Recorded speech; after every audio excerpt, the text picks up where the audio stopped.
Il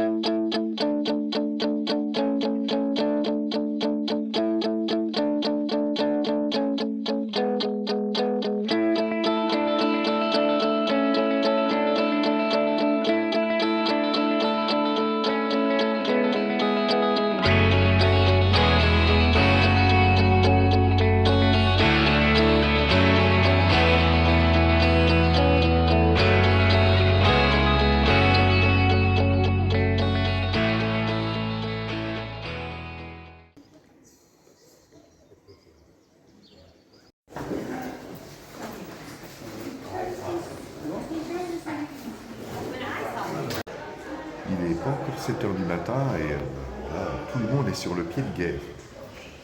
Sauf nous, parce qu'on va prendre le temps. Puis de toute façon, on n'a pas encore pris le petit déjeuner. Le premier.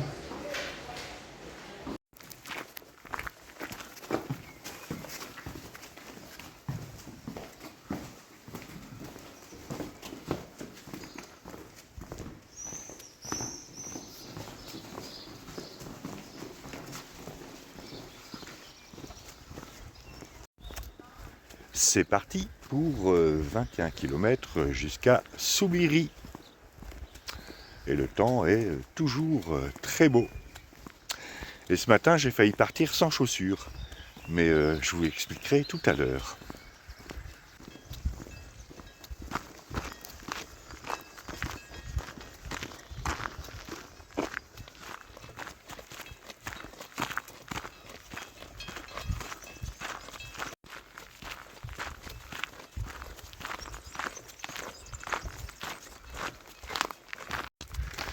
Évidemment, il y a un peu plus de monde.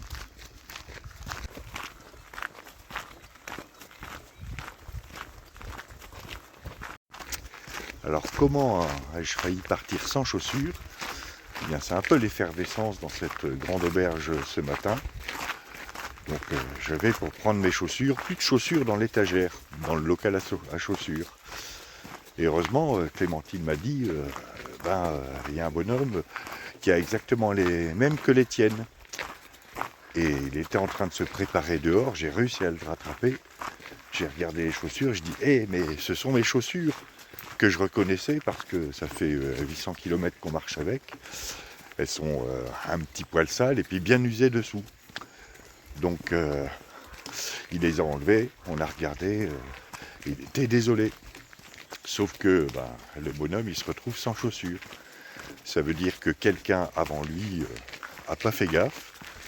Il ne s'est pas demandé si c'était ses chaussures qu'il prenait et il les a prises. Donc on va marquer nos chaussures. Mais je dois dire que c'est la première fois que ça m'arrive. Et comme vient de me le faire remarquer Clémentine, c'est la seule fois où on n'a pas attaché nos lacets ensemble. Donc la prochaine fois, on va attacher nos lacets ensemble, voire nos chaussures ensemble.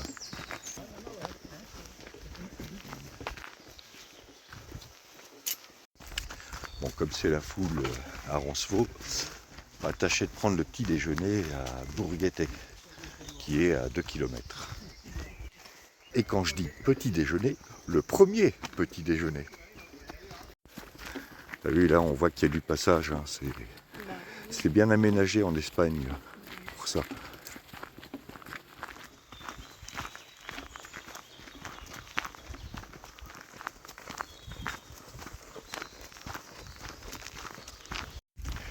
J'avais oublié que le matin, à l'auberge de Roncevaux, ils nous réveillaient un peu avant 6 h du matin avec des chants religieux.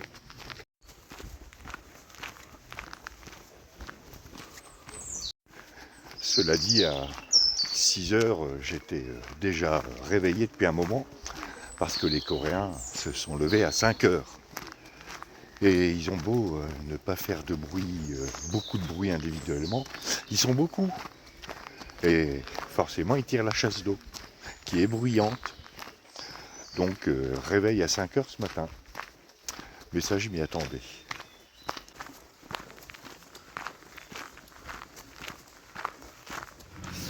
Alors, nous arrivons à Bourguetec. Et après avoir marché à un train soutenu. Et bourguetter, ça rime avec petit déjeuner.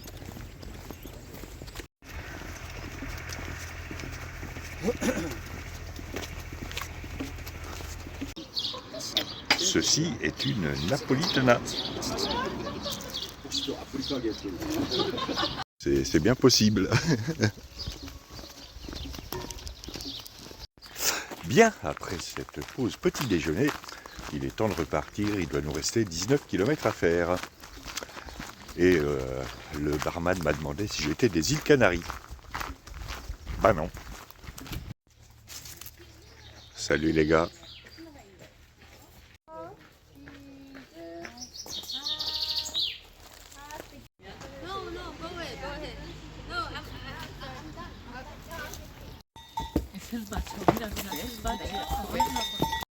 Je vais censurer cet instant.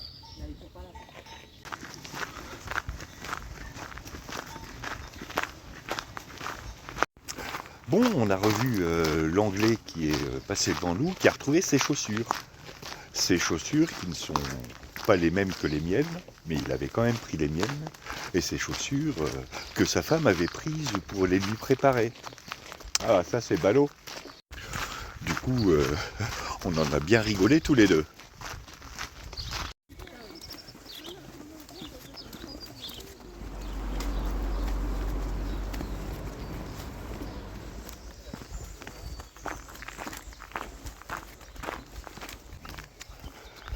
Une langue ergative, ou plus précisément une langue à structure d'actance de type absolutif ergatif, est une langue dont la grammaire comporte une opposition fondamentale entre deux fonctions syntaxiques, d'une part au sujet d'un verbe intransitif qui reçoit le même traitement grammatical que l'objet d'un verbe transitif et d'autre part au sujet d'un verbe transitif. Je crois que je vais lire un truc sur la physique nucléaire, ça va me reposer.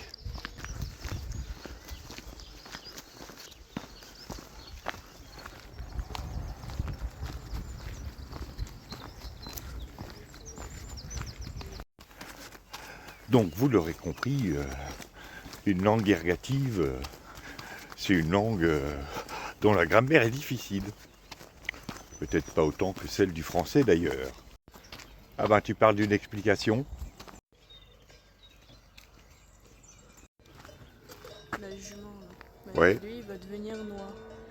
Par contre, un poulain noir qui va devenir gris, il serait tout noir dès qu'il serait né. Tu vois, la robe, elle est saturée. On voit rien là, mais...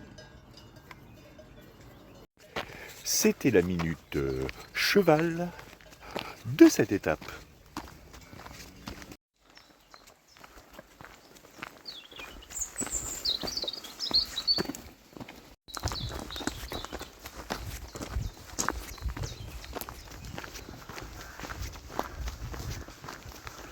Ah, une côte.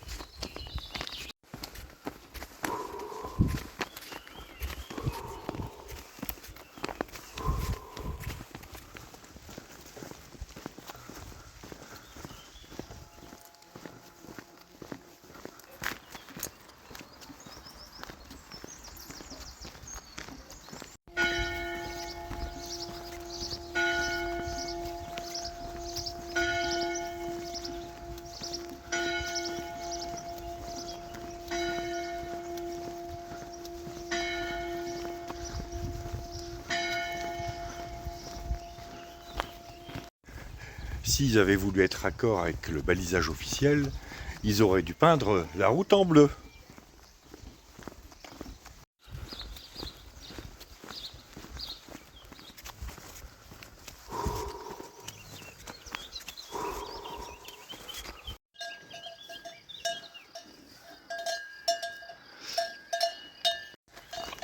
Celle qui a la cloche, ça doit être la chef.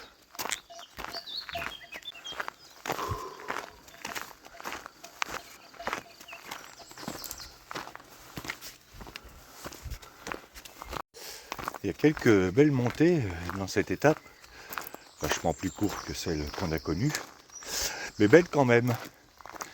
On va pas tarder à faire une pause parce que on a un petit peu faim.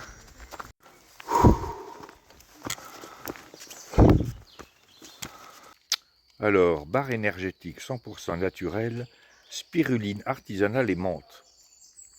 Acheté à Saint-Jean-Pied-de-Port. Voyons voir.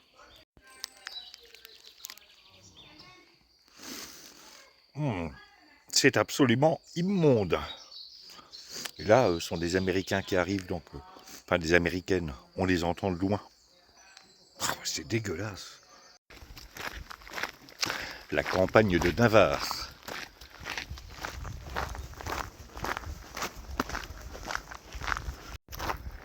Faut que je me réhabitue à marcher au milieu des trains de pèlerins. Oui, ben ça va. Je disais donc qu'il faut que je me réhabitue à marcher au milieu des trains de pèlerins pour pouvoir enregistrer en toute sérénité. Enfin, sérénité. Surtout pour qu'on évite de me demander à chaque fois à l'étape qu'est-ce que tu fais? Tu fais un film 15 fois avant que je puisse enlever mes chaussures.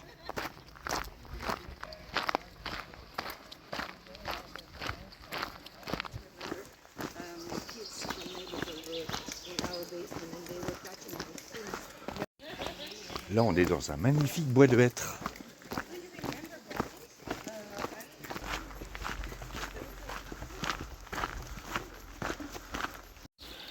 Au fait, pourquoi ils sont pas venus, les Templiers, hier, pendant la traversée des Pyrénées? C'est-à-dire, ils ont tous vendu leur cotte de maille pour pouvoir se payer du bon temps à Chypre, et ils n'avaient plus qu'un demi-tabar. Et avec le vent qu'il y avait, ils se sont dit, un demi-tabar, ça va pas cacher grand-chose. Ça risquerait de choquer les rois catholiques qui combattent les Sarrasins.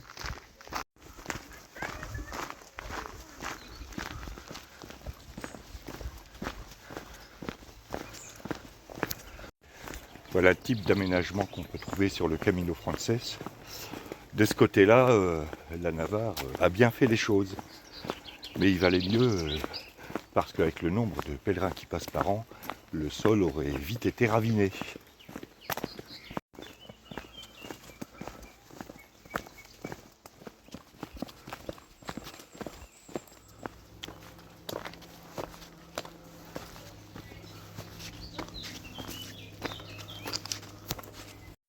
On dirait presque la forêt de Fangorn dans le Seigneur des Anneaux. Je vais peut-être voir des hobbits et des ents.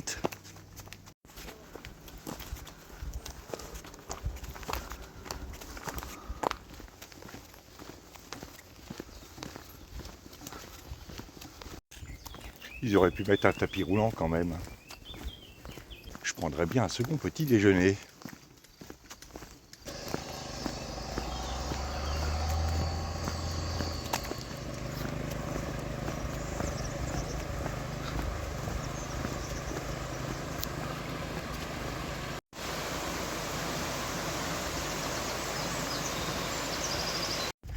Je vais envoyer ça à Angèle qui marche avec sa chienne Yuna et qui tire une remorque assez lourde pour la renseigner un peu sur l'état du chemin et comment on peut traverser les ruisseaux. Parce que là, sur les plots, c'est pas possible pour elle. Enfin, ce sera pas possible quand elle reprendra le chemin français. Bon, là, ce qui est bien, c'est que l'eau sera jamais très profonde, puisque le lit de la rivière est bétonné. Et il faut que je localise aussi cette traversée de ruisseau. C'est pas loin avant le bar Juan. Ça, c'est cool comme point de repère, les bars.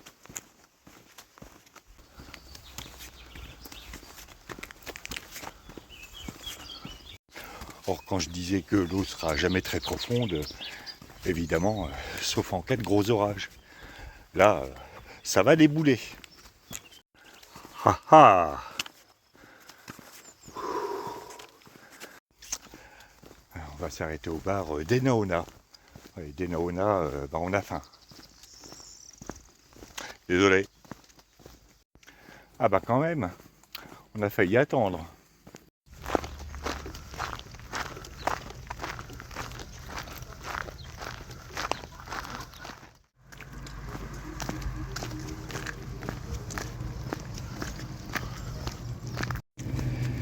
Bien, après cette pause second petit déjeuner, il est temps de repartir et il nous reste à peu près 10 km à faire.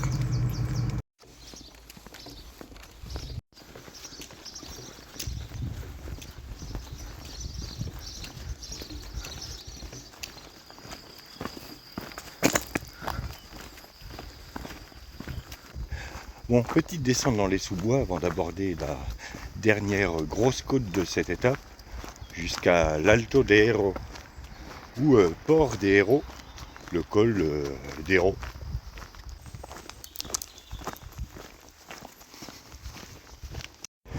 Tout à l'heure, au second petit déjeuner, j'enlève le chapeau parce que j'ai chaud à la tête. Donc tout à l'heure, au second petit déjeuner, on s'est arrêté avec Christine, une Française qui vit aux États-Unis depuis 40 ans. Très sympa.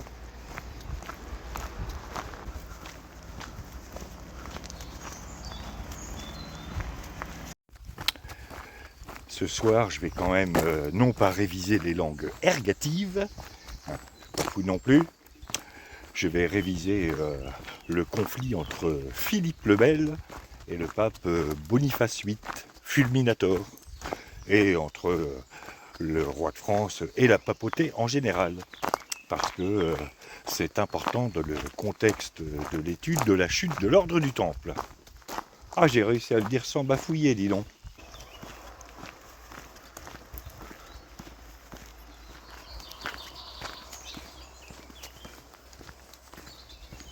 Je marche dans les sous-bois et j'entends les oiseaux. Je marche dans les sous-bois et j'ai un peu chaud. Voilà, c'était la poésie du jour. Oh, elle est nulle celle-là.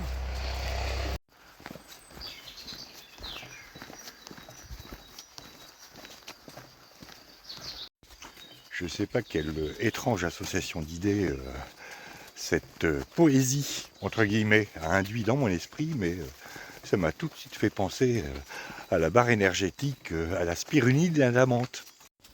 Je suis sûr que c'est une recette anglaise. Je vois pas autre chose.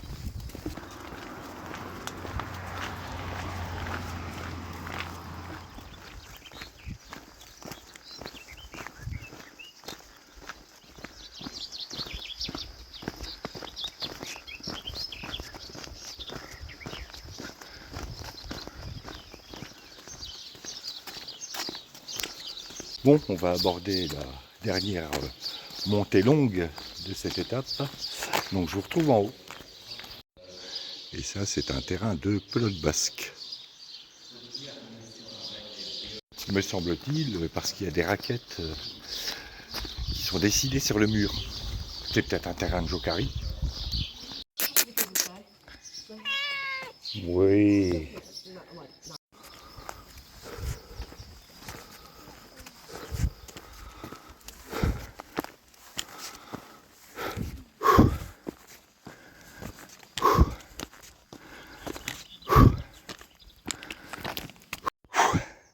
Celle-là était raide.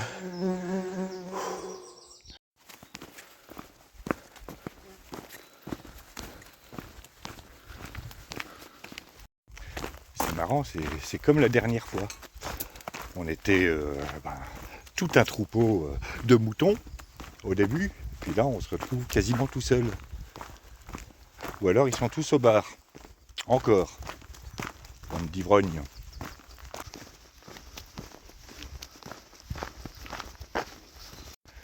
Bon, pour demain, il faut que je trouve le nom des protagonistes de l'histoire. Bon, Boniface VIII, c'est Fulminator, ça on le sait déjà. Philippe le Bel, bon, il va jouer un rôle central dans la chute des Templiers. Je vais l'appeler Terminator. Ouais, Fulminator contre Terminator. Ah, ça claque ça. Il y a Guillaume de Nogaret aussi. Guillaume de Nogaret, Nougaro, je vais l'appeler Nougayork. Donc Guillaume de Nogaret, Nougayork. Voilà, ça c'est fait. Maintenant, il ne reste plus qu'à réviser. Là, c'est pas gagné.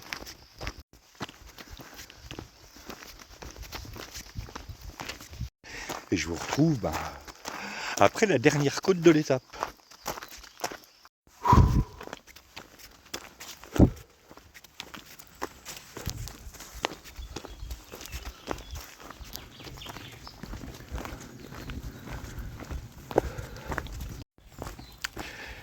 Bon, ben celle-là était courte mais intense. Par contre, il y a un gars qui était en train de faire une escale technique contre un arbre, quasiment au milieu du chemin. Et il s'est retourné, il n'avait pas rangé tout le matériel alors que tout le monde était en face de lui. La fatigue lui a fait perdre sa coordination. Heureusement pour lui, j'étais pas en train de filmer.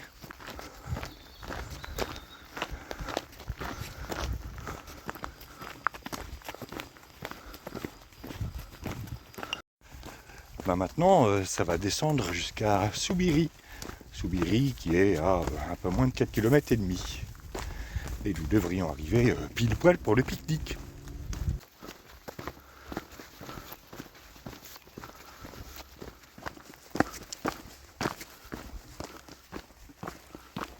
La campagne de Navarre.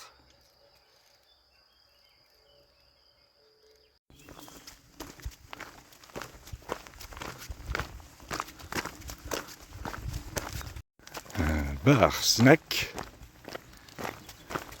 Mais nous on va continuer, il nous reste à peu près 3 km et demi.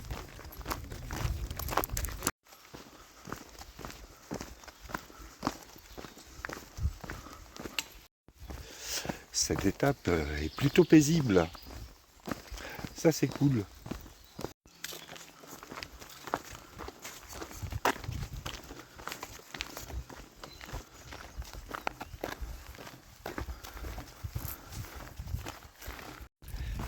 Je suis sûr que ce panneau-là, il a été filmé des dizaines de milliers de fois.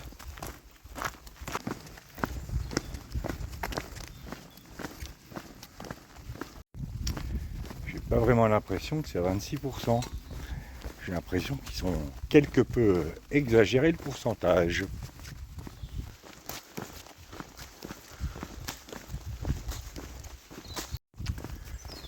J'ai vraiment l'impression de me balader dans certains coins du Massif central, du côté de chez ma grande sœur.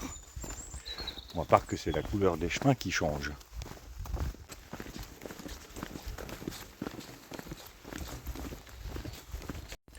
Ben, cette descente m'a plus fatigué que la montée. Alors le chemin a été refait parce qu'avant le Camino passait juste là.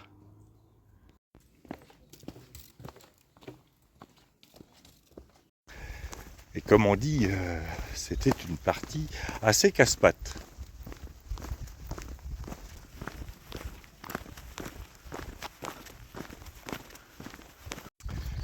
Bien, on ne devrait pas tarder à arriver à Soubiri, parce qu'il doit nous rester peut-être un petit peu moins d'1 kilomètre à faire. Et je crois que notre albergue est à l'entrée du village. Et ils nous ont prévenus quand j'avais réservé, en nous disant prévenez-nous si jamais vous comptez arriver après 14h30. Alors pourquoi? Parce qu'il y a un certain nombre d'auberges espagnoles.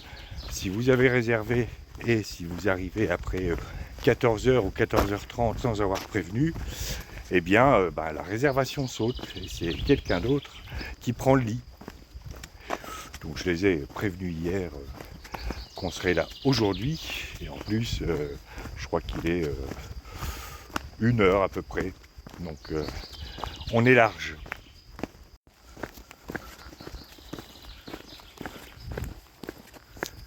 Voilà, là-bas c'est Soubiri, qui se résume grosso modo à une rue principale.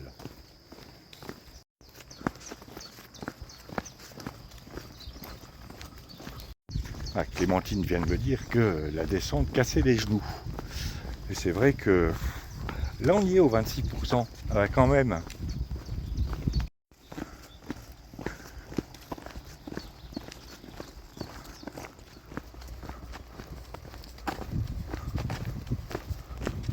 Ah bah là on rattrape un groupe, alors que ça fait quelques kilomètres qu'on n'avait vu personne. Voilà, nous arrivons à Soubéry. Terme de cette première étape entièrement espagnole. Et demain, le chemin part sur la gauche, mais nous, on va traverser le pont tout droit.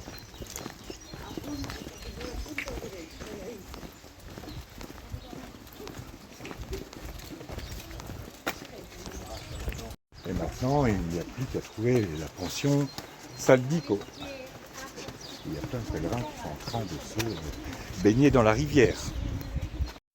Et voilà. Voilà, on vient de manger, on s'est installé. Et maintenant, je crois que je vais m'octroyer une petite sieste. Et après, je monterai la vidéo. Fin de cette étape de presque 22 km qui s'est super bien passée. On est même allé assez vite parce qu'on a doublé un paquet de monde.